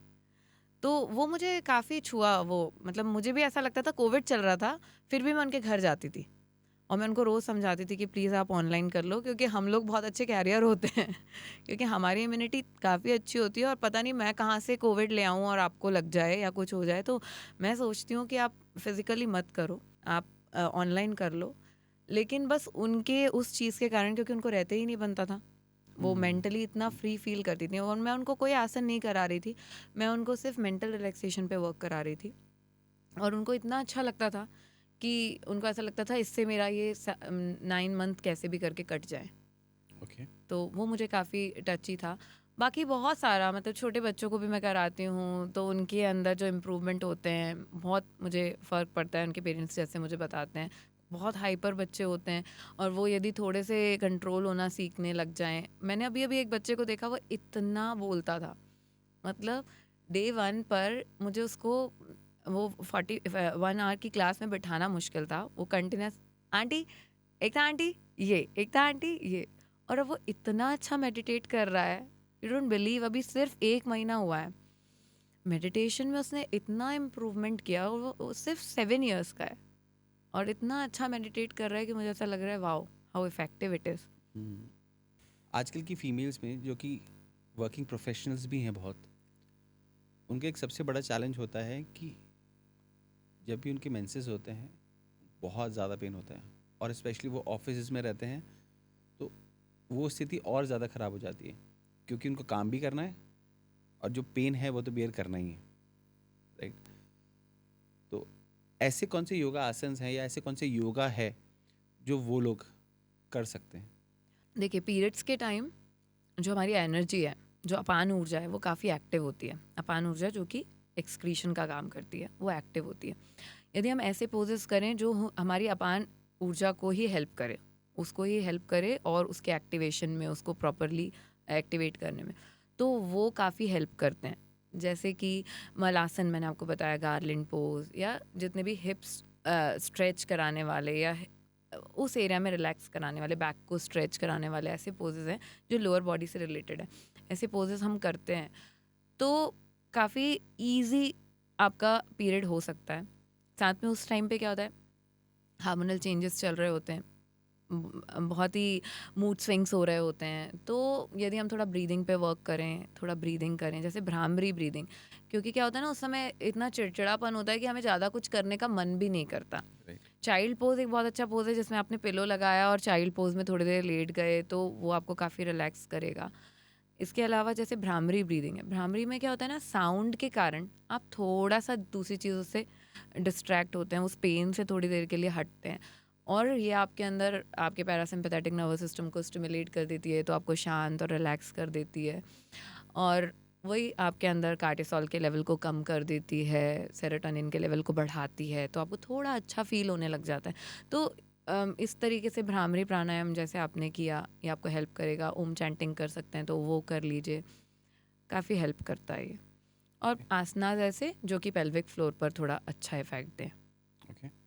क्योंकि बहुत सारे लोग जो हैं, हम्म, स्पेशली जो बड़ी सिटीज़ हैं, हम्म, उनको अपनी जॉब के लिए बहुत दूर दूर ट्रैवल करना पड़ता है, तो उनको अपने घर में बहुत अर्ली निकलना पड़ता है जॉब के लिए।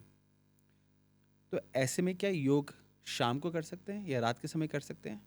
देखिए, योग हम हर समय कर सकते हैं, ऐसा कुछ भी नहीं है कि इस समय नहीं कर सकते। बेस्ट है कि आप सुबह सुबह कर लें, क्यों हर काम हमको मम्मी पापा ने यही सिखाया है, सुबह सुबह सबसे पहले कर लो। बिकॉज फिर कर पाएँ चाहे ना कर पाएँ, हमने एक बार सुबह अपना काम करके हम फ्री हो गए। इससे हम कोई भी आदत डालना ईज़ी होता है, कोई डिसिप्लिन हम कर रहे होते हैं, तो हम सोचते हैं सुबह-सुबह पूजन करनी है, सुबह-सुबह कर लो। लेकिन यदि आपको टाइम नहीं मिल रहा है, आप माइंडफुल हैं, आपको पता है कि मुझे मेरे लिए इस तरीके से टाइम मैनेज करना है, तो आप उसको मैनेज कीजिए आपके स्केड्यूल के हिसाब से कि यदि आपको शाम को टाइम मिलता है तो आप शाम को कीजिए, आपको सुबह टाइम मिलता है आप सुबह कीजिए, आपको दोपहर को टाइम मिलता है, मेरे दोपहर के 11 बजे का बैच भी बहुत फुल चलता है, ऐसे कोई प्रॉब्लम नहीं होती। आप थोड़ा ब्रेकफास्ट आप मतलब अपने फूड को थोड़ा सा देख लीजिए कि 1-2 घंटे का गैप हो, 2 से ढाई घंटे का गैप हो खाने में, क्योंकि खाना आपके पेट में है और आप फिर आसनास करेंगे तो आप समझ सकते हैं कि रिफ्लक्स होगा, आपको बाहर आएगा, तो आप खाली पेट करना ज़रूरी है, पर आप किसी भी टाइम करें। माइंडफुलनेस ब्रीदिंग और माइंडफुलनेस मेडिटेशन दोनों क्या चीज़ है? माइंडफुलनेस का मतलब ही क्या है कि आप माइंडफुली कोई चीज़ कर रहे हैं, मतलब अपने मन पर वर्क कर रहे हैं। तो ब्रीदिंग इज़ व्हाट? मन को कंट्रोल करना सांसों के थ्रू। हम अपनी सांस पे वर्क कर रहे हैं और हम अपनी सांस को कंट्रोल वे में, जैसे मैंने आपको बताया जो प्राणायाम है 1:2, 1:4:2, ऐसे कंट्रोल वे में आप ब्रेथ ले रहे हैं। तो माइंडफुल ब्रीदिंग इज दिस कि हम कंट्रोल वे में ब्रीदिंग कर रहे हैं, ठीक है। Meditation that is also same thing. Breath पे कंट्रोल आएगा तभी तो हम मन पर कंट्रोल लेकर आएंगे। तो वही ब्रीथ के थ्रू या बॉडी की अवेयरनेस के थ्रू हम मेडिटेट करने की कोशिश कर रहे हैं, माइंडफुलनेस के थ्रू हम कंट्रोल डेवलप कर रहे हैं। हमारे इंडिया में आजकल जनरली हम देखते हैं कि कोई चीज़ क्योंकि बाहर से आई है तो उसे इसका इम्पोर्टेंस बहुत ज़्यादा है। अब मैं देखता हूँ कि योगा का ट्रेंड बदलते जा रहा है। लोग धीमे धीमे अब इंक्लाइन हो रहे हैं योगा की तरफ, क्योंकि योगा बाहर से आया हुआ है। लोगों को ऐसा लगता है, तो क्योंकि बाहर से आया तो सही है। आपको क्या लगता है? योगा तो ओरिजिनेट ही इंडिया में हुआ है। हम जैसे आदि योगी शिव को योग का गुरु मानते हैं हम, कि उन्होंने योग की शिक्षा सबसे पहले पार्वती जी को दी थी और फिर वो धीरे धीरे प्रचलन में आया। और भी इसके पीछे बहुत सारी मतलब स्टोरीज़ हैं जो हम यदि हम पढ़ते हैं तो योग शास्त्र में तो हमको मिलती हैं कि योग का जो ओरिजिनेटेड है वो इट्स ओरिजिनेटेड इन इंडिया। हाँ, हुआ ये कि जो फॉरेनर्स हैं उन्होंने उसकी वैल्यू को समझा। जब उन्होंने यहाँ आके प्रैक्टिस किया योग को, उन्होंने जैसे अष्टांग योग को प्रैक्टिस किया और उन्होंने उसकी वैल्यूज़ को समझा, तो उन्होंने वहाँ उसको बहुत अच्छे से प्रैक्टिस किया, उसको अच्छे से वहाँ लोगों में सिखाया, फैलाया, बताया। सिखाया, स्प्रेड किया। और आज वो चीज़ वापस हम यहाँ वाले देखकर अब उस चीज़ को कॉपी कर रहे हैं कि हाँ वहाँ इतना हो रहा है, क्योंकि हमारे यहाँ आदत है लोगों को इम्पोर्टेड अच्छा लगता है, हमेशा बाहर का है तो वो फैसिनेट अच्छा करता योगा है। बाहर का। हाँ, फैसिनेट करता है। आपके घर में कोई रोज़ वो चीज़ बात बता रहा होगा, आपकी मम्मी आपको रोज़ बात बता रही होंगी, आप नहीं सुनेंगे, पर बाहर की कोई आंटी और कोई अच्छी सी आंटी यदि घर की आपको मुर्गी बता दाल दें, बराबर टाइप। हाँ, वही बता देंगी तो आपको आप जल्दी से बात मान जाओगे। तो वही हुआ है कि उन्होंने हमसे सीखा और अब वो दुनिया को सिखा रहे हैं और हम सोच रहे हैं कि हम भी उनसे ही सीख लें, और इतना अच्छा है जब बाहर। वो तो बहुत अच्छा हुआ कि मोदी जी ने 2014 में जब उसको यूएन में प्रेजेंट किया, और yoga day, actually yoga day से बहुत इंपॉर्टेंस मिली योगा डे। और रामदेव जी भी बहुत अच्छा, उन्होंने भी काफ़ी अवेयरनेस लाए हैं योग के लिए।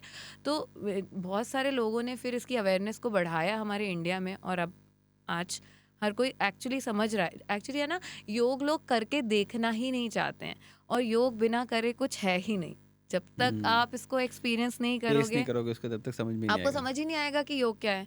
आप यदि 4 दिन, क्या होता है, सबसे पहले स्टूडेंट आता है, वो 2 दिन करता है, उसको लगता है बहुत बोर है, वो बहुत बोरिंग है, मुझे तो वो म्यूज़िक के साथ जिम करना, म्यूज़िक के साथ डांस करना वो अच्छा लगता है। और ऐसे आप कभी योग को नहीं समझ पाएंगे। तो बहुत क्रीम स्टूडेंट्स होते हैं योग के, मैं सच कह रही हूँ, बहुत क्रीम स्टूडेंट होते हैं, और वो लोग वही होते हैं जो माइंडफुलनेस को समझ पाएँ। और धीरे धीरे वो क्रीम स्टूडेंट बढ़ते जा रहे हैं, धीरे धीरे वो लोग बढ़ते जा रहे हैं, क्योंकि लोग माइंडफुल हो रहे हैं, उनको समझ आ रहा है कि हाँ एक्चुअली जो एक्सपीरियंस कर रहा है वो फिर लोगों को भी बोलता है कि हाँ है, इसमें पावर है, इसमें पावर है, और एक्सपीरियंस करके ही आप समझेंगे। आपने रामदेव बाबा जी की बात करी। हम्म। बहुत सारी बड़ी बड़ी कंपनीज का ये कहना है कि योग सिर्फ एक मार्केटिंग स्टंट है। रामदेव बाबा ने भी वही किया, पहले योग सिखाया और योग की आड़ में अपनी एक बहुत बड़ी कंपनी बना ली और आज अरबों रुपए छाप रहे हैं। देखिए, जैसे कि मैंने आपको पहले भी बोला कि योग आज के टाइम में योग का पर्पस कैवल्य की प्राप्ति तो नहीं है। हम योग को क्यों ला रहे हैं? हम ला रहे हैं कि हम उससे अपना ऑप्टिमल पोटेंशियल जो है उसको हम यूज़ कर सकें। तो जैसे रामदेव जी भी हैं, उन्होंने उनका जो एस्पेक्ट था उन्होंने योग को प्रमोट किया। अब साथ में उनका बिजनेस भी उनका स्टार्ट कर लिया।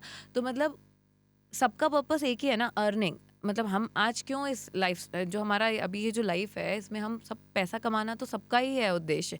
किसी को कैवल्य तक नहीं जाना है, लेकिन हम उस पैसे को ढंग से कमाएं, अच्छे से कमाएं, थोड़े वैल्यूज़ के साथ चलें। तो उसके साथ लोग कर रहे हैं, तो सेम आई थिंक वो भी कर रहे हैं। उन्होंने भी मतलब योग को भी प्रमोट कर रहे हैं, उसके साथ अपने बिजनेस को भी चला रहे हैं और उसमें पैसा कमा रहे हैं आई थिंक। बट लोग देखते हैं कि रामदेव बाबा मर्सिडीज से घूम रहे हैं, बड़ी बड़ी गाड़ियों से घूम रहे हैं, बट नाम तो उनका बाबा लगता है लास्ट में। इसी कारण से लोग शायद इसलिए भी बोलते हैं कि ये सिर्फ एक मार्केटिंग स्टंट है। तो क्या एक बाबा का, एक योग गुरु का मर्सिडीज में घूमना गलत है? मैं तो नहीं कहती कि ये गलत है, क्योंकि मैं जैसे खुद एक योगिनी हूँ, मैं खुद योगा प्रैक्टिस करती हूँ। पर ऐसा नहीं है कि मैं लग्जरीज को यूज़ नहीं कर रही। मैं योगा प्रैक्टिस कर रही हूँ कि मैं लोगों की लाइफ में उससे कुछ अच्छा कर सकूँ, मैं उनको हेल्प कर सकूँ। पर मेरा पर्पस ये भी है कि मैं अपने लिए भी कुछ अच्छा करूँ। मैं अपने लिए भी तो अपने पैसे पे भी वर्क कर रही हूँ। मैं कोई फ्री में नहीं सिखा रही हूँ किसी को भी, मैं भी उस पर चार्ज कर रही हूँ। पर हाँ, मेरा पर्पस है, मेरा कर्मा है कि मैं उनको बेस्ट से बेस्ट योग की शिक्षा दूँ। जो मेरे पास है मैं बेस्ट से बेस्ट, ऐसे ही वो भी कर रहे हैं। अब उसके बाद यदि हम लग्जरी को, हम अपनी मेहनत से हम लग्जरी अचीव कर रहे हैं, तो वो हमारी डेस्टिनी है, वो हमारे कर्मास हैं जिसके थ्रू हम लग्जरी की तरफ बट जा रहे लोग हैं। बोलते हैं कि योगा एक स्पिरिचुअल वर्क है और जहाँ स्पिरिचुअलिटी आ जाती है वहाँ लोगों को पैसा नहीं लेना चाहिए। मुझसे भी कई लोग कहते हैं, जब मैं वर्कशॉप्स लेती हूँ, कॉर्पोरेट वर्कशॉप्स लेती हूँ, तो वो कहते हैं कि योग तो वैसे ही आपको फ्री में ही सिखा देना चाहिए। योग तो एक अच्छी शिक्षा है, वो तो एक अच्छा काम है, आप उसके लिए क्यों आप पैसे चार्ज करते हैं, आप क्यों फीस लेती हैं उसके लिए। तो मैंने वो भी करके देखा है, अब इतने साल हो गए हैं। यदि आप किसी चीज़ की फ़ीस नहीं लेते हैं, उसकी कोई वैल्यू नहीं होती है, कोई डिसिप्लिन नहीं बचता उसमें। कुछ 2-4 स्टूडेंट बचेंगे, आपके 4-5 स्टूडेंट होंगे जो आएंगे, और बाकी के लोग छोड़ कभी देंगे, आएंगे, रास्ते कभी में आएंगे ड्रॉप कर नहीं, देंगे। कभी आएंगे, कभी नहीं आएंगे। एक उनके अंदर वो चीज़ आएगी नहीं जब तक आपने कहीं खर्चा नहीं है। जैसे कह रहे हैं ना, इम्पोर्टेड अच्छा लगता है, ऐसे ये भी एक एक्चुअल फैक्ट है कि जब तक आप कहीं पैसा खर्च करते नहीं हैं, जब तक आपको उसकी वैल्यू नहीं पता चलती। और वैल्यू होना बहुत ज़रूरी है, आपके नॉलेज की वैल्यू होनी ही चाहिए। जो आपने इतने सालों में सीखा है, पैसा लगा के सीखा है। पैसा लगाकर सीखा है, मेहनत करके सीखा है, एक्सपीरियंस करके सीखा है, आपने तब किया है उसके लिए, तब आपने उसको सीखा है। तो उस चीज़ की वैल्यू तभी आएगी जब आप उसके लिए कुछ आप लेंगे किसी से। एनर्जी एक्सचेंज टाइप कुछ हाँ, लेंगे। तो यदि आप उसकी वैल्यू नहीं, तो कोई आपकी वैल्यू नहीं करेगा। वैल्यू तभी होगी आपकी जब आप अपनी वैल्यूज़ खुद समझेंगे कि ये मेरी वैल्यू है, मैं मेरे इस टाइम का महत्व है। नहीं तो लोग आपके टाइम को कुछ समझेंगे ही नहीं। हम लोग है ना योगा रिट्रीट भी करते हैं। योगा रिट्रीट का पर्पस एक्चुअली, मैंने जैसे last to last year Goa लेकर गई थी मैं योगा रिट्रीट पर अपने स्टूडेंट्स को। तो उसका पर्पस होता है कि लोगों को एक्सपीरियंस कराना।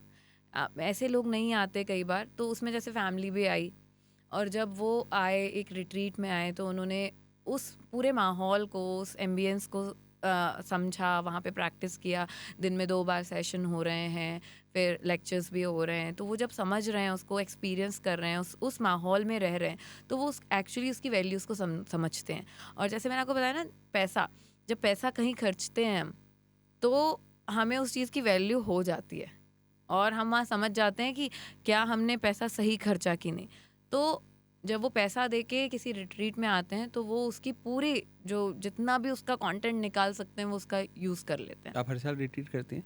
मैं कोशिश करती हूँ हर साल रिट्रीट करने की। कुछ बड़ी रिट्रीट नहीं कर पाती हूँ, तो छोटी रिट्रीट जैसे पास के पास जो लोकल रिट्रीट्स हो जाती हैं वो कर लेती हूँ।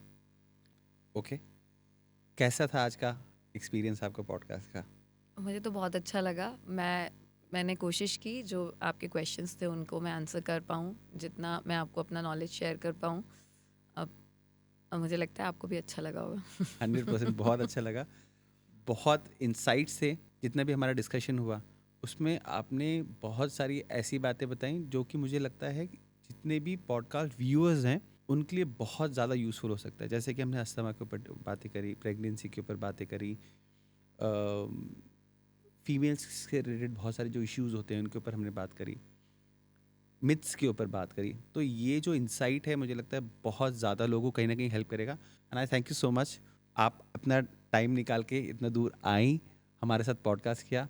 Thank you so very much. I am thankful कि आपने मुझे बुलाया, और मुझे भी आपके साथ काफ़ी चीज़ें शेयर करने को मिला। आपके क्वेश्चंस से मुझे काफ़ी अच्छा लगा कि हाँ, ये भी लोगों की थिंकिंग होती है, ये भी थॉट्स होते हैं। तो उन बातों पर डिस्कस करके मुझे काफ़ी अच्छा लगा, and I am really thankful. Thank you so very much.